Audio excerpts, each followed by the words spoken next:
Микрофон. Очень. Я только нажала.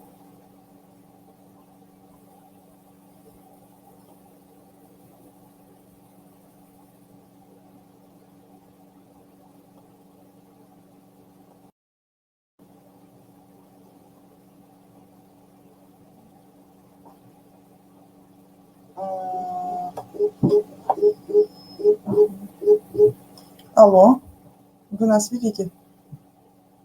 А как нам отключить видео? Я вот не могу понять. Вот это?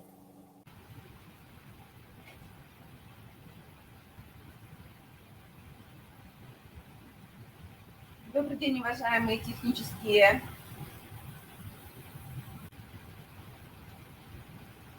Добрый день. Коми-Республиканский институт развития образования приветствует всех участников республиканских, детских и юношеских образовательных степановских чтений. Ежегодно, уже 16-й год, Министерство образования, науки и молодежной политики Республики Коми проводит совместно с Сыктывкарской и Воркутинской епархиями Русской Православной Церкви степановские образовательные чтения. Мы сегодня приветствуем всех организаторов, экспертов, педагогов-наставников, конечно же, участников и финалистов степановских образовательных чтений. Впервые степановские образовательные чтения проходят с использованием дистанционных образовательных технологий. И самое главное, что мы сегодня вместе. Мы работаем, мы функционируем, и самое главное, что все наши финалисты готовы представить свои работы вам, уважаемые коллеги. Поэтому я очень рада, что вместе с нами в течение ближайших 3 часов будут работать участники степановских чтений и финалисты. Уважаемые коллеги, я хочу напомнить, что в этом году чтения посвящены Великой Победе. Чтения проходили по 4 направлениям. И нам очень важно, что в этом году приняли участие в чтениях 61 обучающихся из различных районов и городов нашей республики. Очень важно, что у нас уже экспертное сообщество определило финалистов степановских чтений, определены призеры, победители. И сегодня в рамках пленарного заседания, уважаемые коллеги, вы не только увидите наших участников, а самое главное, вы увидите их проектные работы.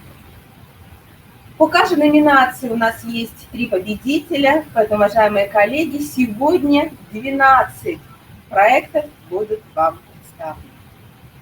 Коллеги, позвольте мне передать слово организаторам степановских чтений. И к нам, уважаемые коллеги, присоединяются с приветственными словами архиепископ Сыктывкарский и Коми-Зырянский Петерим. Уважаемые коллеги, прошу, подключайтесь к приветствию участников.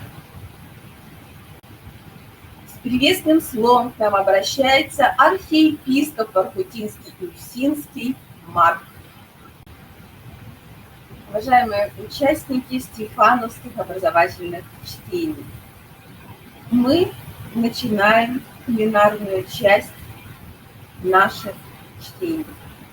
Мы хотим вам сообщить, уважаемые коллеги, участники, педагоги-наставники, эксперты, что все материалы чтений будут размещены на сайте Коми-Республиканского института развития образования и на портале «Открытое образование Республики Коми». Уважаемые коллеги, мы также будем иметь возможность выложить и запись нашего пленарного заседания. Я желаю всем удачи. Я очень надеюсь, что сегодня на высоком профессиональном уровне мы проведем пленарную часть степановских образовательных чтений. И, конечно, самое главное, уважаемые коллеги, берегите себя, здоровья всем, всех благ. Спасибо. Я передаю слово модератору пленарного заседания Наталье Николаевне Исаевой, руководителю Центра общего образования, воспитания и социализации личности нашего института. Наталья Николаевна будет модерировать пленарное заседание и помогать нашим участникам включаться в дистанционный режим. Коллеги, до новых встреч. Добрый день, коллеги. Все участники 16-х республиканских детских и юношеских образовательных стефановских чтений. Мы рады вас приветствовать. Действительно, в этом году впервые, как сказала Галина Владимировна, мы представляем именно такой дистанционный формат участия в таком значимом событии.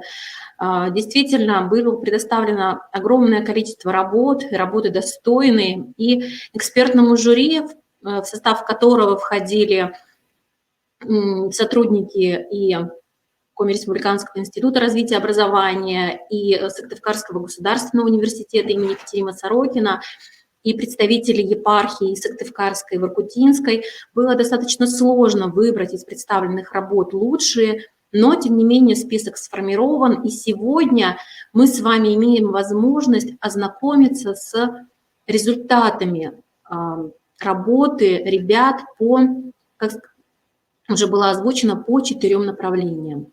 Коллеги, то есть сегодня вот такой формат, что мы представляем именно работы победителей, к сожалению, не имея возможности заслушать все остальные доклады, но, как правильно уже отметила Галина Владимировна, все презентации всех участников стефановских чтений будут размещены на портале «Открытое образование Республики Коми» и на сайте Института развития образования Республики Коми в дни чествования 75-летия победы в Великой Отечественной войне. Поэтому, коллеги и участники,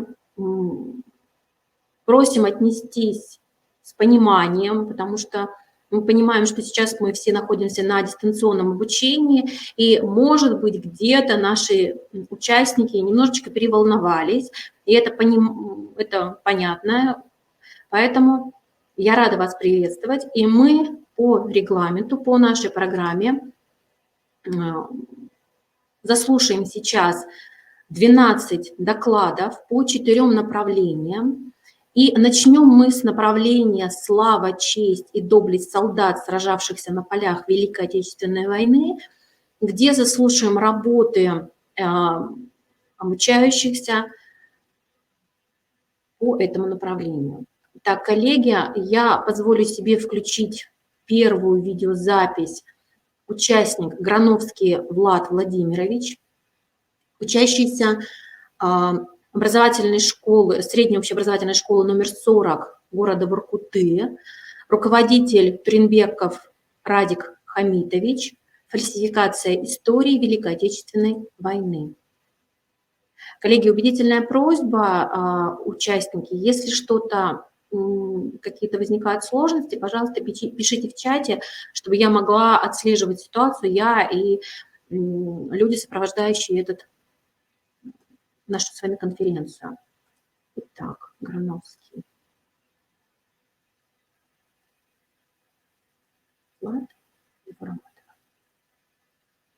Так, мы заслушали с вами сейчас выступление Грановского Влада по направлению 1 «Слава, честь и доблесть солдат». Это работа. Коллеги, я появилась? Спасибо. Итак, не знаю, на каком моменте я пропала, но предлагаю, действительно, работа Влада очень интересна и значима. Не знаю, слышно это было или нет, но действительно, тем более в современной эпохе, когда очень много фальсификаций, очень много информации, разносторонней в средствах массовой информации, поэтому действительно вклад Влада и под руководством его руководителя, оно, конечно же, этот вклад бесспорен. И мы переходим с вами ко второму участнику данного направления, Никита Александрович Леньшин, который расскажет про Макара Андреевича Бабикова, героя Советского Союза.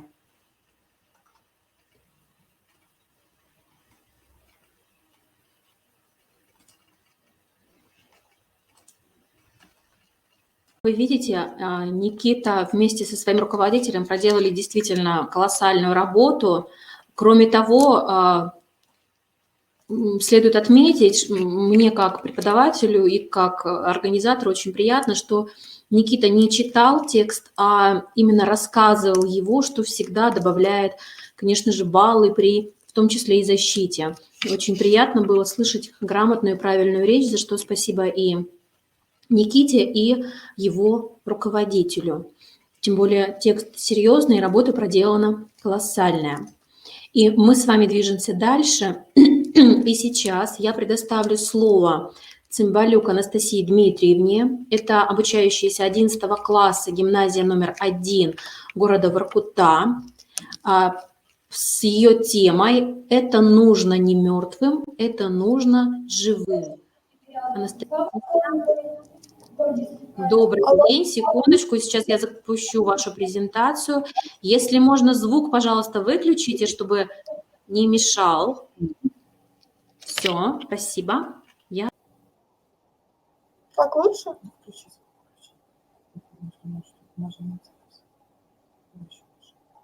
Алло.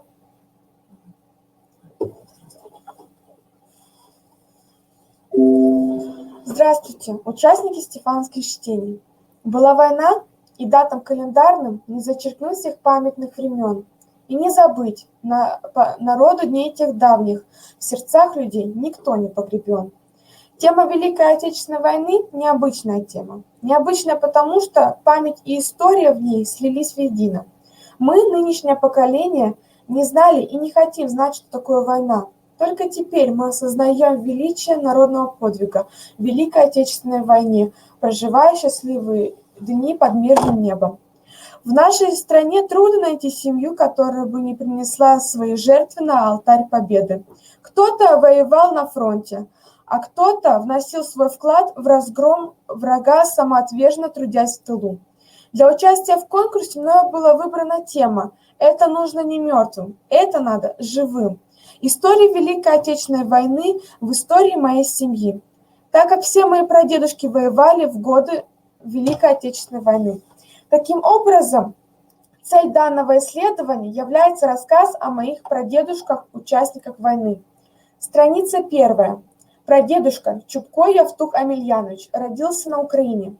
О начале войны прадедушка Явтух узнал 22 июня 1941 года, потому что жил под Киевом, который бомбили первым. Прадедушка сразу ушел на фронт. Было ему тогда 41 год. Служил в пехоте, был пулеметчиком, стал участником Корсунской операции. В боях под Корсунем прадедушка получил ранение в голову. Пуля прошла на вылет через глаз. Ему сразу сделали операцию. Врач сказал, что прадедушка чудом остался жив. Госпиталь был неподалеку от его родного села, и раненый солдат после перевязки просил доктора отпустить его домой, ведь раненых некуда было располагать. Явтух просил одного водителя, который перевозил снаряды, завезти его домой. После долгих уговоров шофер согласился повезти прадеда домой. Глубокой ночью добрались путники до родного села прадеда. Когда прабабушка открыла дверь незнакомому водителю, прадедушке начал бредить. Долго потом она выхаживала своего мужа, но главное, ее солдат был жив. Прадед был награжден медалью за боевые заслуги, а после войны медалью за победу над Германией в Великой Отечественной войне, а также юбилейными медалями 10 и 20 лет за победу в Великой Отечественной войне. Из-за ранения в армию прадедушку больше не взяли, но Явтух не сидел сложа руки, он помогал восстанавливать село после бомбежки, строил дома. Я с гордостью хочу сказать, что здания, возведенные им, до сих пор стоят. В них живет уже не одно поколение людей. Страница 2. Черненко Гаврил Харитонович.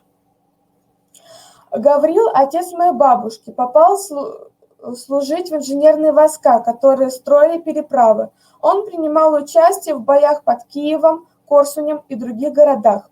Много лет спустя вспоминал об этих днях Маршал Рокоссовский. Он писал: «Преодолевая сопротивление врага, используя все захваченные на берегу лодки и плоты, после того, как передовые отряды зацепились за правый берег Днепра, были пущены в ход специальная понтонная техника. Высокие образцы героизма показали в эти дни, решающие дни битвы за Днепр, бойцы и командиры инженерных войск». Эти воспоминания Маши полностью совпадают с рассказом бабушки о моем прадеде. Полк прадедушки воевал в Чехословакии, когда пришло известие о капитуляции гитлеровской Германии. После войны восстанавливали они города и села. Трудно было пережить страшный голод, про это мне рассказывала моя бабушка. Мама дедушку помнит. Он умер в 1986 году, прожив почти 90 лет. Был награжден медалью за отвагу и юбилейными медалями. Страница 3. Цымбалюк Устым Григорьевич. Прошел 3 войны. В годы Первой мировой и гражданских войн воевал в Красной армии. В 1920 году получил серьезное ранение в голову. Несмотря на то, что он был инвалидом, в годы Великой Отечественной войны добровольцем пошел защищать свою родину. Воевал прадедушка честно, отважно, потому что он знал, что дома остались жена и 12 детей. Судьба приговорила ему большое испытание. Прадедушка оказался в плену. Он служил в армии Власова. Конечно, потом были проверки, допросы, но все-таки закончилось все хорошо. Живой, но измученный, возвращался Устым домой. Хотел обнять своих детей, но не получилось. Дом был только младшенький. Николай, это мой дед.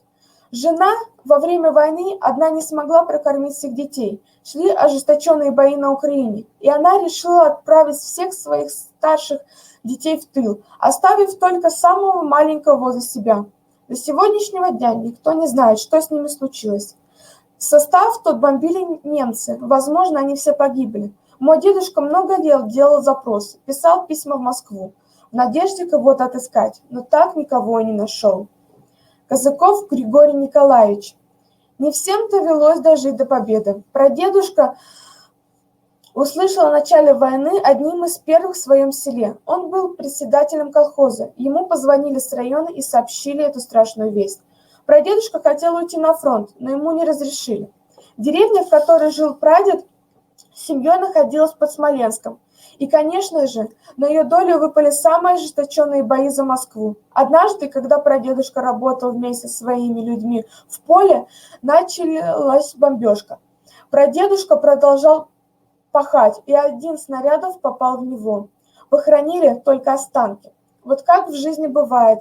Те прадеды, которые прошли боевой путь, остались живы, а в тылу прадедушка погиб. Мы помним все, каждое слово, которые слышали о войне. И мы хотим, чтобы все помнили, чего нам стоила эта победа, какую цену нам пришлось заплатить за тихое утро, которое мы встречаем под голубым небом. Мы помним, что такое боль утраты, и мы не хотим никому такой участи. Так пусть же на мирном небе светит солнце, а земля содрогается только от раската весеннего грома. Пусть дети не знают, что такое слезы, ведь именно за это боролись те, кто приносил на нашу землю это сладкое слово «победа». Мы обязаны сохранить мир. Я помню, какое громадное зло приносит война людям, и самое главное, внесла свой вклад в сохранение памяти о своих прадедушках, героев военных лет. В работе мной были использованы события Великой Отечественной войны, связанные с историей моей семьи. Но я не хочу останавливаться на достигнутом, а я и обязательно продолжу исследовать жизнь моих предков. Спасибо за внимание.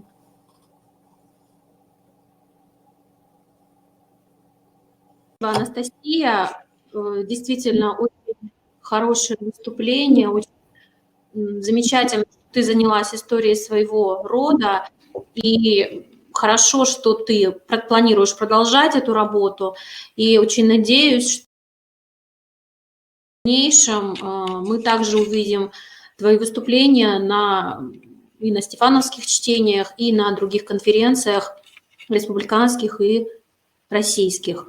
Работа действительно замечательная. Уважаемые участники, мы сейчас с вами прослушали 3 доклада победителей первого направления «Слава, честь и доблесть солдат, сражавшихся на полях Великой Отечественной войны». Очень радует, что мы смогли нашим детям привить понимание важности изучения судеб отдельно взятых участников этого войны, и, как правильно сказала Анастасия, тех людей, которые позволили нам сейчас и мирное небо над головами, и нашу с вами жизнь, ту жизнь как таковую. Поэтому огромное спасибо руководителям за их труд, и будем надеяться, что вы будете продолжать свою работу. Второе направление нашей конференции связано, наших чтений, стефановских чтений, связано с не менее важной, с моей точки зрения, темой. Это отражение воинского подвига в литературе и искусстве. И мы также с вами заслушаем 3 выступления. Это наши участники. И начнем мы с выступления Захара, прошу прощения, если неправильно поставлю ударение, Бабенко, учащегося 9 класса средней общеобразовательной школы номер 12 города Воркуты, руководитель Сомова Галина Викторовна. Тема выступления «Не сообразуйтесь с веком сим».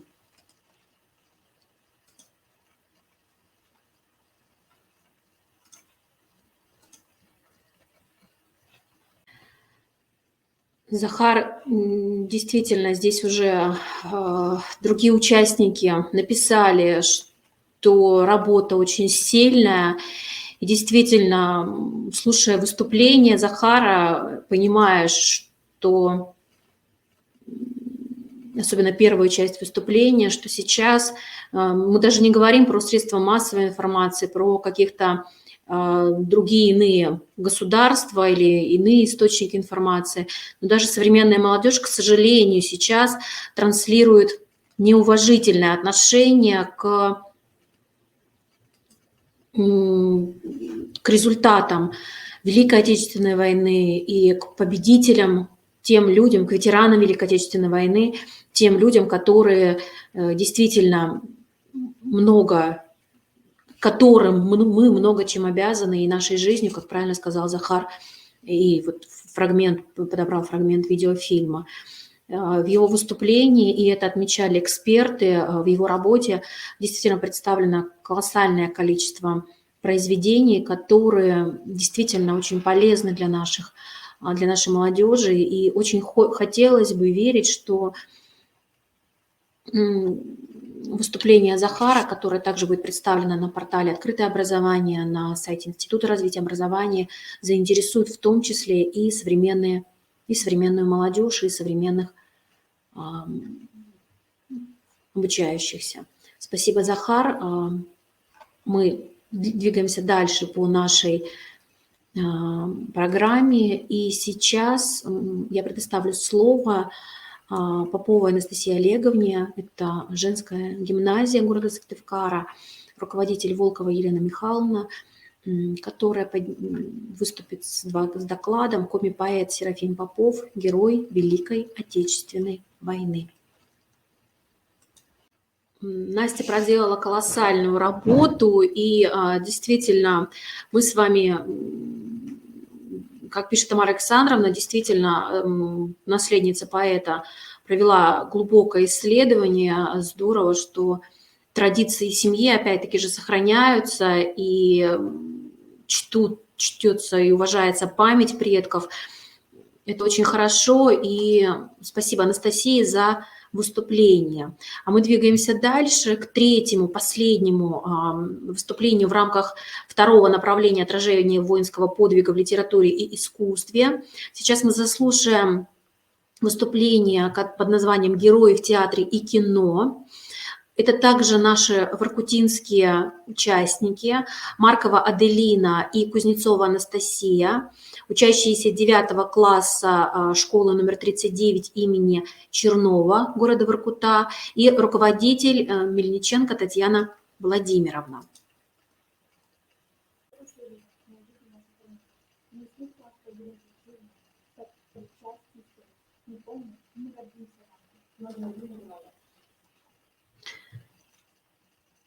Так, действительно, девочки с руководителем провели колоссальную работу.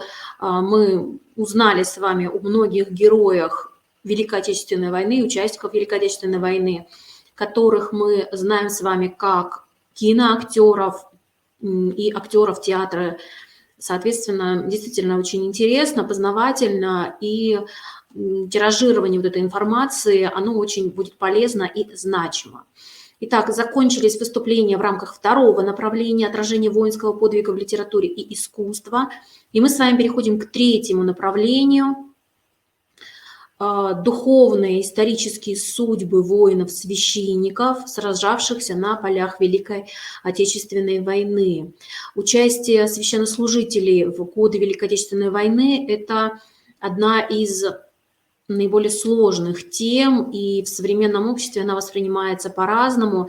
И радостно, что наши с вами учащиеся, участники данных чтений подняли эту тему, изучили ее, и, возможно, их опыт, их труды, их выступления позволят и нам с вами, и всему сообществу, тем людям, которые ознакомятся с их результатами, изменить свое отношение к этой теме. Итак, первая выступающая – это Алисас Анна Андреевна, учащаяся 10 класса детского дома номер 3 города Сыктывкара, руководитель Тренева Ирина Георгиевна, с темой «Учитель, воин, иеромонах». Иеросхимонах, простите, старец или исполненный обет.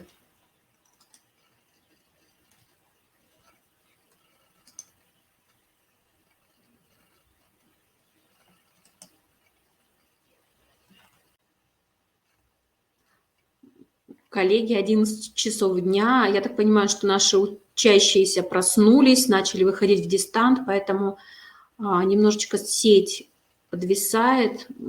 Просим прощения за технические сложности.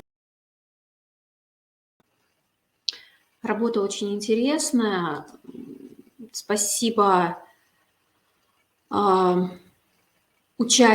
спасибо, собственно, руководителю, спасибо Ане за то, что она представила нам этот материал.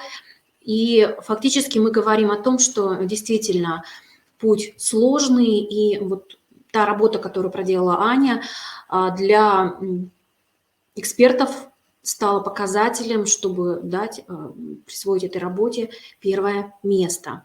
А мы двигаемся дальше, и сейчас заслушаем доклад Москалевой Анастасии Анатольевны с темой «Великая Отечественная война в судьбе святейшего патриарха Пимена». Итак, работа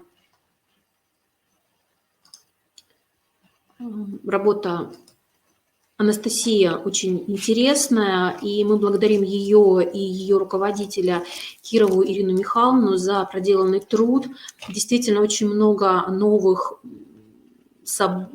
фактов. Я, например, для себя узнала про патриарха Пимена и про его жизненный путь, становление его и как патриарха, и, собственно, как участника Великой Отечественной войны. Третье, последнее выступление в рамках данного направления – это Наумов Иван, учащийся 7 класса детского дома номер 3. И в этой связи очень хочется выразить благодарность обучающимся этой образовательной организации за большое количество подготовки и за большое количество участников. И тема «Схиеромонах Феогност, участник боевых действий».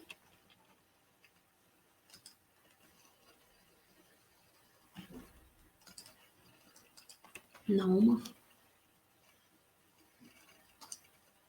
Иван.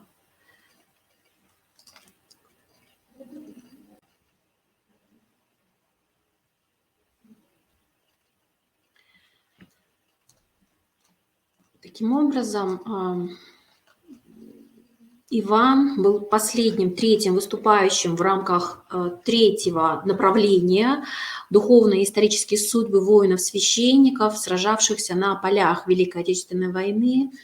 Итак, дорогие участники, мы с вами заслушали уже участников 3 направлений и переходим к последнему, 4-му направлению. Это 75-летие победы в Великой Отечественной войны в проектной деятельности в рамках комплексного учебного курса «Основы религиозной культуры и светской этики» и предметной области «Основы духовно-нравственной культуры народов России». Дорогие участники, я прошу отнестись с пониманием. Здесь у нас с вами участники – это наши обучающиеся начальной школы. Для некоторых из них это будет первый опыт участия. И смотрите, сразу такой вот дистанционный, поэтому они где-то переживают, где-то волнуются. Поэтому, пожалуйста, с пониманием отнеситесь. И первое выступление – это у нас будут 2 обучающиеся гимназии иностранных языков города Ухты под руководством Кудрявцевой Инны Васильевны. Это Карипанова Александра и Лисовая Варвара «Невидимое оружие победы».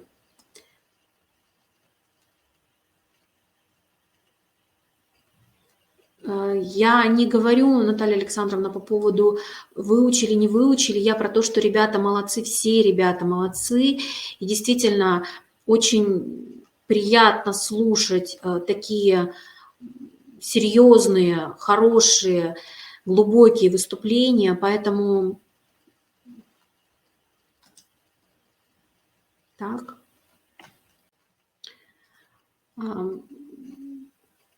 Девочки замечательно выступили. Действительно, тема очень важная, и для, как пишет Тамара Александровна, для этого возраста, для начальной школы такое содержательное выступление, которое проведено на высоком уровне, поэтому мы сейчас с вами говорим, что действительно спасибо руководителю работы Инне Васильевне и другим руководителям, тех, кого мы сейчас еще будем заслушивать, за их труд. И следующее, 2-е выступление в рамках 4-го направления – это обучающиеся 4-го класса средней общеобразовательной школы номер 3 поселка Жешер Тустилымского района, Кованков Глеб Сергеевич и его руководитель Наталья Александровна Огнева с выступлением «Дети священников Усть-Илимской земли, участники Великой Отечественной войны».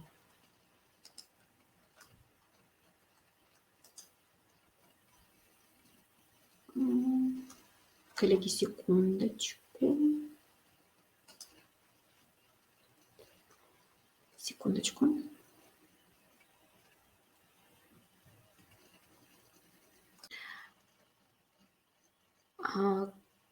Уважаемые участники, действительно произошла небольшая техническая накладочка. Мы с вами слушаем последнюю, 4-е направление работы секции. Я не стану включать видео, потому что надо что-то немножечко подвисает.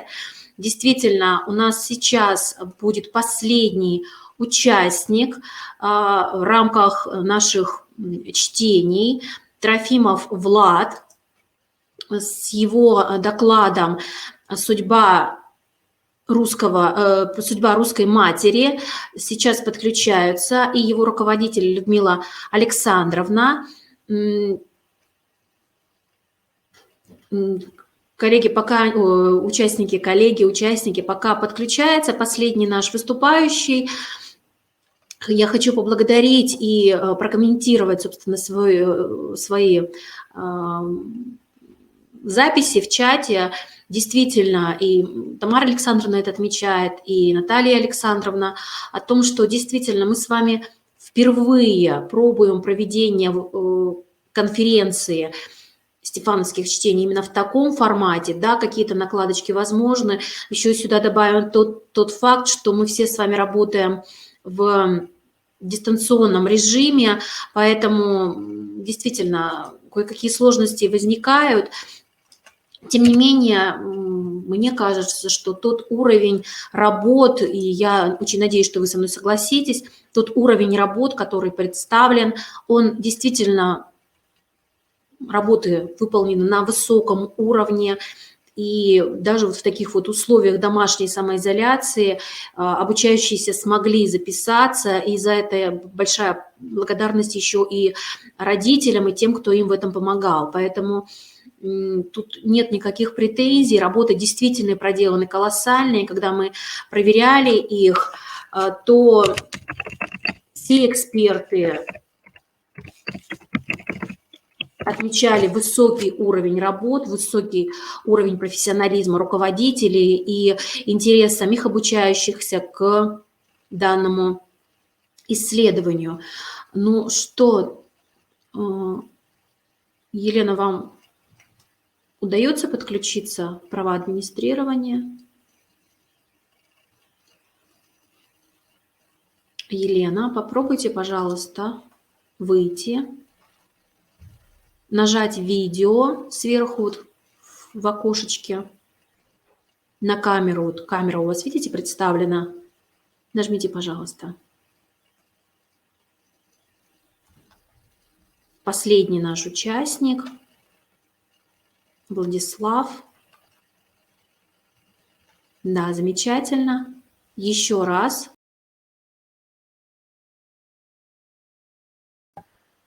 Вы появились, а потом пропали. Влад, Здравствуйте, ты нас нас слышно? слышишь? Скажи, да. Вы нас слышите? Здравствуйте. Замечательно. Добрый день, Влад. Мы тебя видим. Готов выступать? Да. Замечательно. Хорошо. Листать получается слайды? Скажи, пожалуйста. Да. Нет. Да. Нет, тогда ты мне будешь говорить, листайте, и я буду листать. Договорились? Все, тогда я отключаюсь. Хорошего тебе выступления. Мы тебя слушаем. Удачи.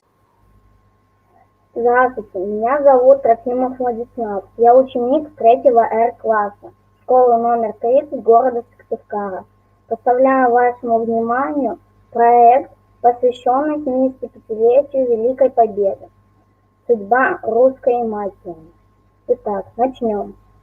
Дальше, пожалуйста. Дальше, пожалуйста.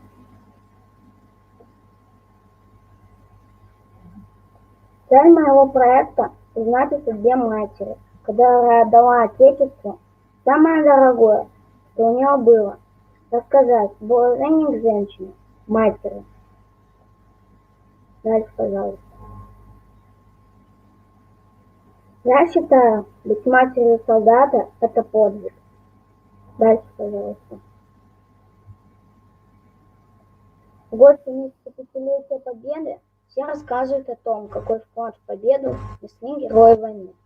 Но ведь простая русская женщина отдала для победы намного больше. В чем же ее подвиг? Дальше, пожалуйста. По всей нашей стране и за ее пределами установлены памятники солдатским матерям, не дождавшихся своих сыновей с фронта. Например, памятник солдатской матери Анастасии Ларионовне. Он находится в Омске. 8 обелисков Марии Фроловой, Липецкая область. Дальше, пожалуйста.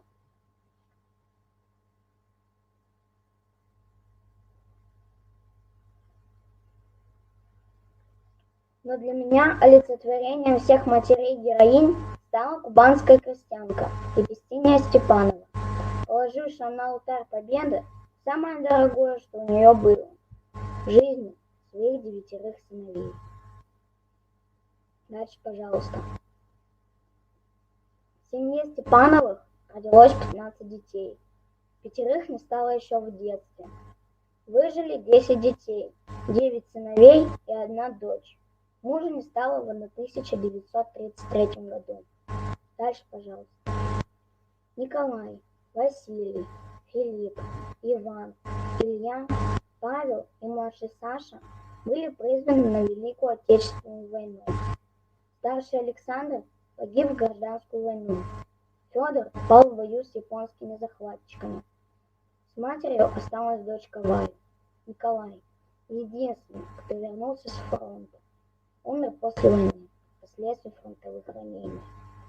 Дальше, пожалуйста. Еписине Федоровне Степановой выпало на долю проводить на лихие дороги войны всех своих сыновей.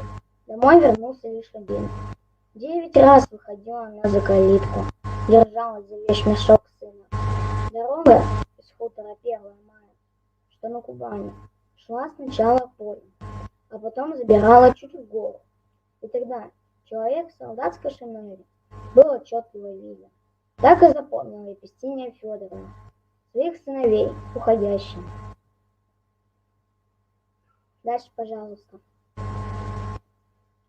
Все военные годы мать жила весточками от детей, и сыновья не забывали мать. А потом писем не стало. Дальше, пожалуйста.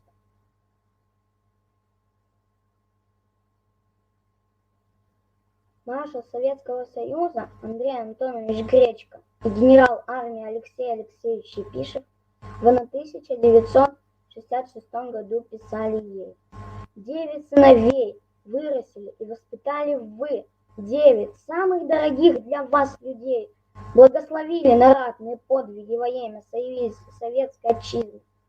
Своими боевыми делами они приблизили день нашей великой победы над врагами, прославили свои имена. Вас, мать солдатскую, называют воины своей матерью. Вам шлют они сыновья тепло своих сердец. Перед вами, простой русской женщиной, преклоняют колени. Дальше, пожалуйста. Епистиния Федоровна Степанова – русская женщина, 9 сыновей, которые погибли на войне. Она кавалер орденов, мать-героиня и Отечественной войны первой степени. На Кубани, в станице Днепровской, открыт музей. Он носит имя братьев Степановых. В народе его называют еще музеем русской матери. Дальше, пожалуйста. О Епистинии Федоровне Степановой снят документальный фильм. Его показывают в музее, открытого в ее честь. Написана книга, в которой она рассказывает о своей нелегкой судьбе. В доме, где проживала Епистиния Федоровна, установлен мемориал в ее честь. Пусть будет вечная память и благодарность солдатской матери за ее подвиг, которая в любви и заботе растила своих детей и отдала их за свободу Отечества. Я считаю, это настоящий подвиг. Умейте ценить материнскую любовь. Пусть на лицах наших мам светится улыбка, а в глазах сверкает радость. В моих планах посетить музей братьев Степановых, посмотреть документальный фильм о Епистине Федоровне Степановой. Дальше, пожалуйста. Когда тебе тяжело, ты вспомни про мою судьбу. Епистиния Степанова. Это то, о чем мы обязаны помнить всегда. Дальше, пожалуйста. Великая Отечественная война близко коснулась и моей семьи. На фронт ушли 4. В долгие военные годы моя прабабушка, труженица тыла, с младшими детьми ждала и верила, что ее муж и сыновья вернутся живыми. Вернулись 2. Василий Петеримович и Сергей Петеримович. Мы чтим память воинов нашей семьи, участвуем в митингах, возлагаем цветы на обелиске павших. Мой прадед Пономарев Василий Петеримович в этом году отметил свое 96-летие. Я горжусь историей своей семьи и родины. Спасибо за внимание. Скажи, пожалуйста, а почему тебя привлекла судьба именно вот Епистинии Степановой? Откуда ты про нее узнал? Влад отключился, но я надеюсь, что